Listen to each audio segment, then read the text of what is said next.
No one noticed the man sitting at the back of the church. Not at first. All eyes were on Emily Carter. She stood at the altar of a modest chapel in a quiet suburban town, dressed in a simple white gown. It wasn't extravagant, it wasn't flashy, but it fit her perfectly. Elegant, calm, intentional. Her hands trembled slightly, but her face was steady. This wasn't fear, it was certainty. The whispers had already begun. Low murmurs traveled across the pews like a current. Side glances, smirks that people tried and failed to hide. She's actually going through with it. I thought she'd come to her senses. After everything she worked for, this? Emily heard every word. She had been hearing them for weeks, but she didn't turn around. Then the church doors opened and the room shifted. The man who walked in wore a clean but worn suit, the kind that had been pressed carefully despite its age. His shoes were scuffed but polished. His hair was neatly cut, his beard trimmed. He carried himself with quiet dignity, but no effort could erase what everyone in that room believed they knew. He was homeless. At least, that's what they said. Her friends, people she'd grown up with, shared dorm rooms with, celebrated promotions with, exchanged looks of disbelief. One of them let out a short laugh. Another leaned over and whispered, not quietly enough, "Is this some kind of statement?" A man in the third row muttered, "All that education? Wasted." The groom kept walking, slowly, calmly, as if the judgment didn't exist. As if he had already faced something far worse. When he reached the altar and stood beside Emily, the contrast was striking. She looked radiant, grounded, completely present.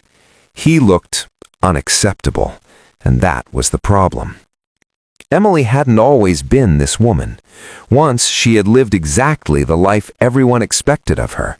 She had done everything right. Good grades, college, internships, a stable job in the city. Her future had been predictable and safe. A corporate career, a successful partner, weekend brunches and polished social media posts. Her friends assumed she would marry someone ambitious, well-connected, impressive. Not this. Not Daniel. She met Daniel on a cold evening she could never forget. Work had drained her that day. Another meeting, another broken promise, another reminder that loyalty meant little in corporate offices. As she walked toward the subway station, she noticed him sitting near the entrance, wrapped in a thin jacket, rain dripping from the awning above. Most people passed without slowing. Some looked briefly, then away. Emily almost did the same. Almost. But something about his stillness stopped her. He wasn't begging loudly, he wasn't shouting. He simply sat there, holding a cardboard sign with just 2 words written in black marker. Just hungry. She paused, then walked back. "Have you eaten today?" she asked. He looked up. His eyes were clear, tired but clear. "No," he said. That was it. No story, no manipulation. She bought him food, sat nearby while he ate, listened as he spoke, not bitterly, not desperately, but thoughtfully. He spoke about life with a calm clarity that unsettled her.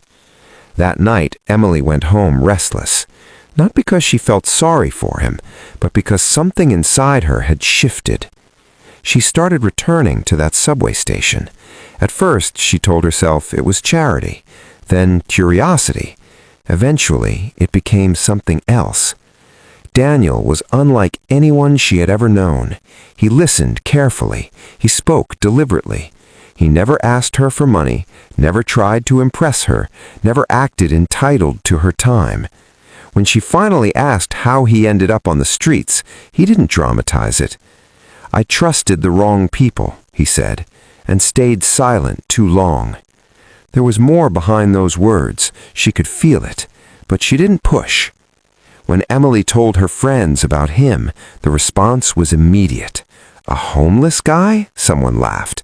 "Come on, Emily. This isn't real life. They warned her, mocked her, questioned her judgment. But the louder they laughed, the more certain Emily became, because Daniel never tried to own her, and he never tried to diminish her. The day she told them she was going to marry him, the room went silent. Then came the laughter, cruel, unrestrained. One friend stood and said, "So what, we're supposed to applaud you for saving him?" That was the moment Emily understood something painful. They didn't see Daniel as a person, they saw him as a mistake. And that day, fear lost its grip on her. Back at the altar, the pastor began to speak. The room was thick with judgment. No one noticed Daniel's hands. They were steady. No one noticed his eyes. There was no shame in them. When Emily took his hand, she didn't hesitate, and something invisible shifted, because while everyone believed they understood the story, they had no idea how wrong they were, and what came next would leave them speechless. The laughter didn't stop after the wedding. If anything, it grew louder. At the reception, smiles were tight and forced. Congratulations sounded rehearsed, almost sarcastic. Glasses clinked, but there was no warmth behind the gestures, only disbelief. People leaned toward one another, whispering as if Emily couldn't hear them. "Let's see how long this lasts. She'll regret this, just wait. Love doesn't pay rent."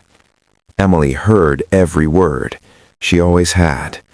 Still, she stood tall beside Daniel, her fingers laced through his, as though she'd drawn strength from a place deeper than approval. That alone unsettled people. They had expected embarrassment. They had expected apologies. What they saw instead was peace. Life after the wedding arrived quickly and without mercy. There was no honeymoon in a tropical resort, no luxury escape. Emily returned to her job the following Monday. Daniel moved into her modest apartment just outside the city. Her friends watched closely. They expected arguments, they expected stress, they expected regret. What they saw confused them. Daniel woke before sunrise every morning. He cleaned the apartment thoroughly, cooked breakfast with care, and spent hours reading books Emily brought home from the library. Not novels, not entertainment.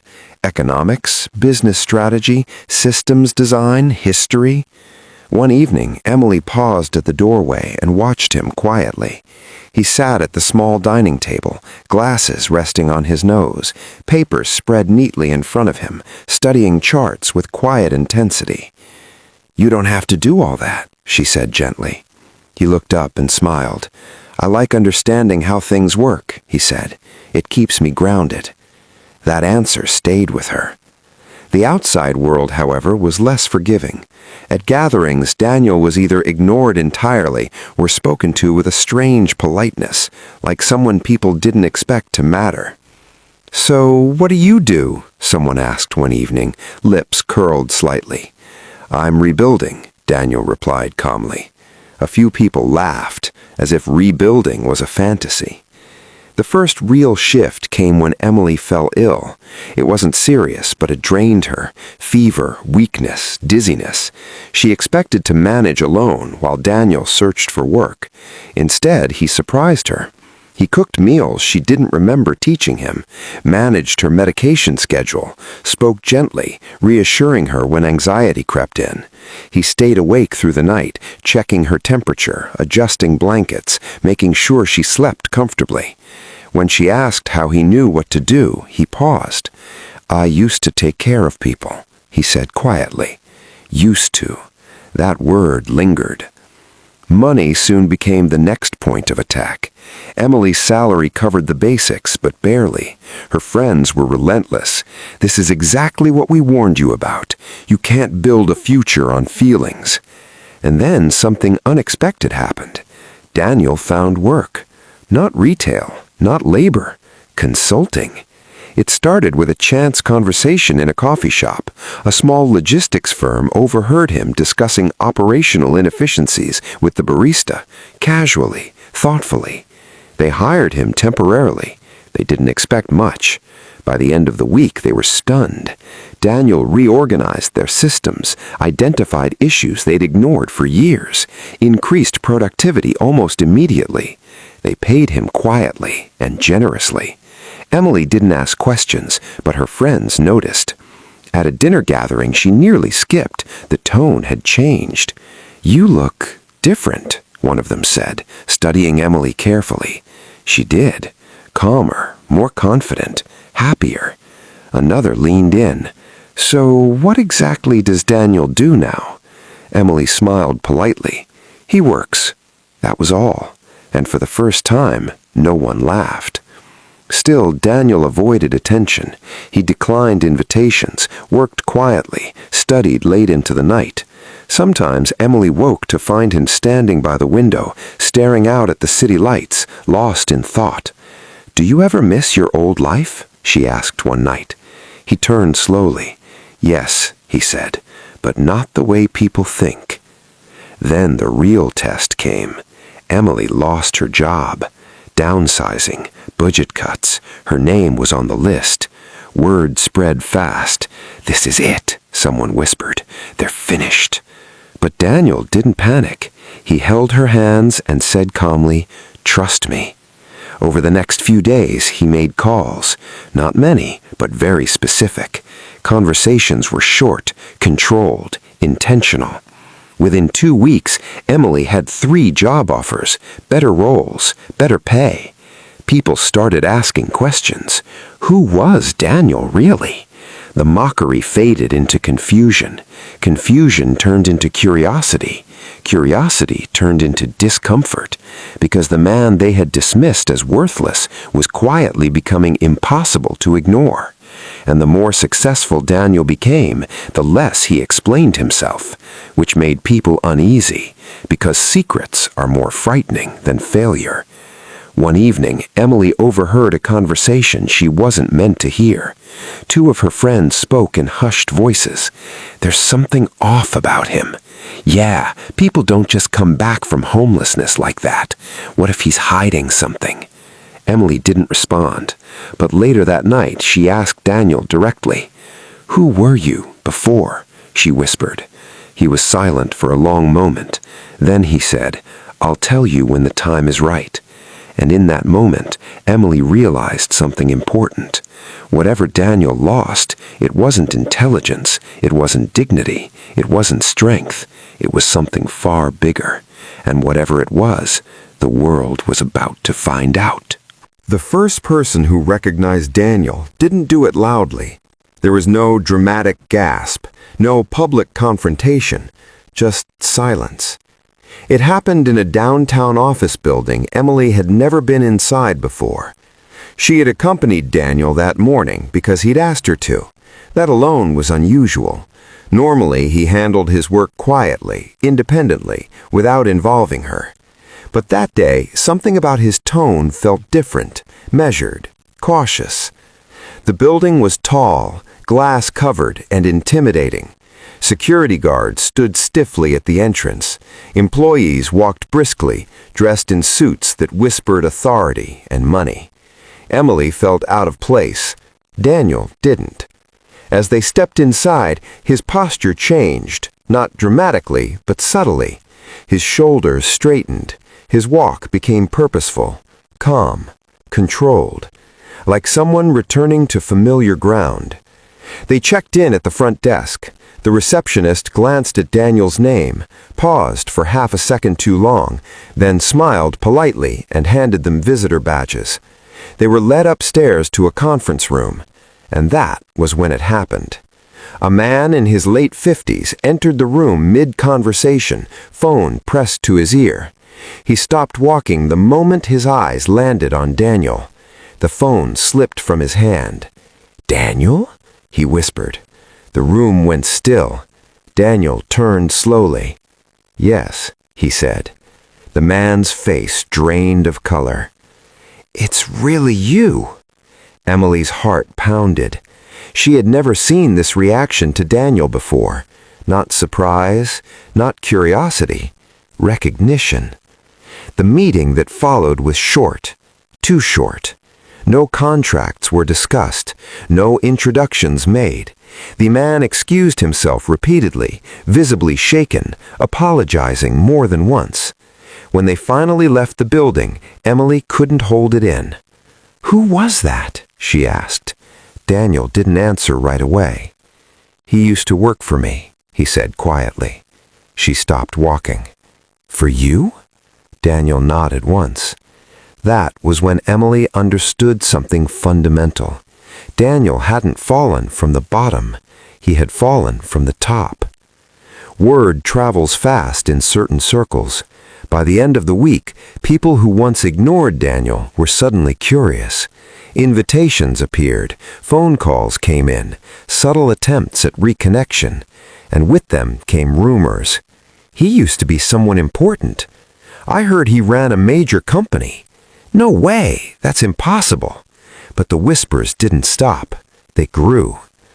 Emily's friends noticed the shift, the way Daniel was suddenly treated differently, the way people spoke to him with caution now, choosing words carefully, studying his reactions. At a dinner party, one of them pulled Emily aside. "Why didn't you tell us?" she asked. "Tell you what?" Emily replied. "That your husband isn't just some guy." Emily met her gaze steadily. "You never asked who he was," she said. "You decided who he was." The woman said nothing. Daniel still hadn't explained everything, but pieces began to surface.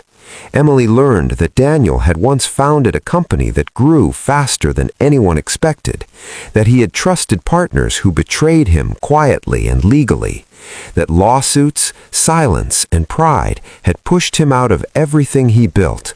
He didn't lose his home overnight. He lost his voice first, then his name, then his place in the world. And when he fell, the same people who praised him disappeared. One night, as they sat together in silence, Emily finally asked the question she'd been holding back. "Why didn't you tell me?" Daniel exhaled slowly. "Because I needed to know," he said, "that you loved me when I had nothing to give you." Her chest tightened. "And now?" she asked. "Now," he said quietly, "I know." The reactions from her friends changed again. The jokes stopped. The mockery vanished. In its place was discomfort and fear, because the man they had laughed at was no longer someone they could dismiss, and deep down they wondered what else they had been wrong about.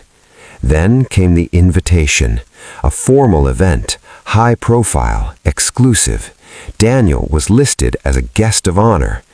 Emily stared at the envelope in disbelief. "What is this?" she asked. Daniel looked at it for a long moment. "A reckoning," he said, and for the first time, Emily felt it too. Something big was coming, something public, something that would leave no room for laughter. The event was nothing like Emily had imagined. The venue alone made her nervous. It was held in a grand downtown hall, one of those places people only saw in magazines or passed by without ever stepping inside. Tall glass walls reflected the city lights, and the entrance buzzed with quiet authority. Valets moved with precision. Security stood alert but discreet. This was not a place meant for ordinary people. As Emily and Daniel stepped inside, conversation softened, then stopped. Heads turned, not subtly, not politely. People looked twice, then a third time. Daniel wore a simple, well-tailored suit, nothing flashy, nothing excessive, but it fit him the way confidence fits a man who no longer needs to prove himself. Emily felt it then, the shift. The air itself seemed to change around him. A man approached almost immediately, extending his hand with careful respect. "Mr. Reed," he said, voice steady but reverent. "It's an honor to finally meet you in person." Emily froze. Reed. Daniel Reed. She had heard the name before, in business articles, in documentaries, in stories about brilliant rises and sudden disappearances. Daniel shook the man's hand calmly. "Thank you," he replied. Emily's heart raced. Whispers erupted across the room. "That's him. No way. I thought he vanished."